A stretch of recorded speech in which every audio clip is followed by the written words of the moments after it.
The most important basis of the President's power as the chief executive is that he or she must see that all laws are executed faithfully. This power is stated in Article 2, Section 3 of the Constitution. Along with this power of enforcement, the President holds the power to appoint executive officers to different departments in order to obtain information.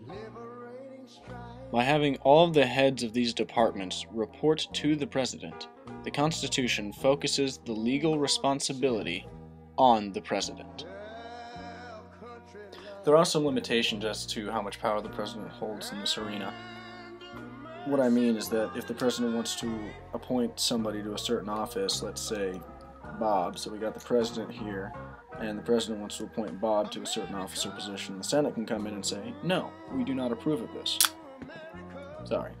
There's a lot of argument between how much power the Senate and the House of Representatives, how much power Congress holds within the executive branch. And we saw that a lot during President Bush's terms in office with the appointing of the Supreme Court justices that the Congress didn't really agree with. Executive privilege is defined as a claim that confidential communications between a president and close advisors should not be revealed without consent of the president. When it comes to invoking and using executive privilege, the president usually holds the upper hand over Congress. We've seen it used time and time again with the past few presidents, whether it's George W. Bush or Clinton or whatever president it may be, you name it, I'm sure they've used it.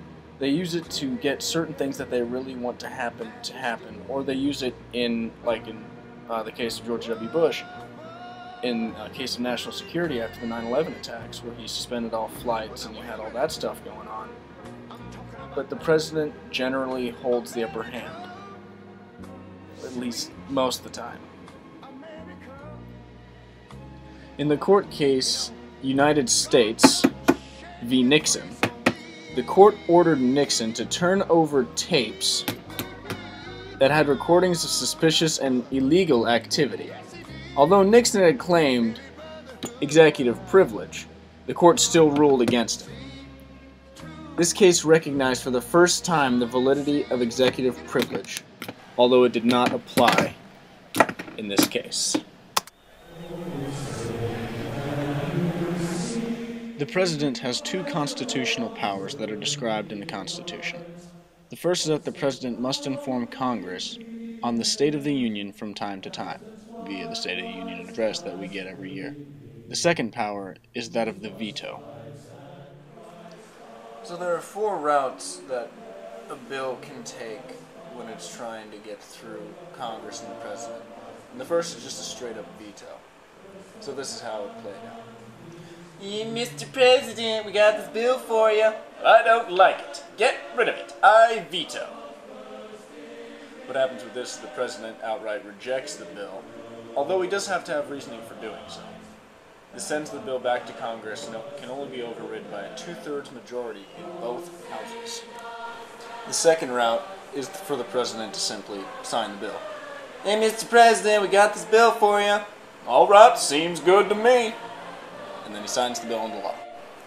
The third route is the no-action version 1, in which Congress submits a bill to the President, but if it's not touched or if nothing happens to it within 10 days of it being put on the President's desk, it is automatically put into law. Mr. President, we got this for you. Well, I don't like it. I'm not going to do nothing with it. That's too bad. It's still going to be law.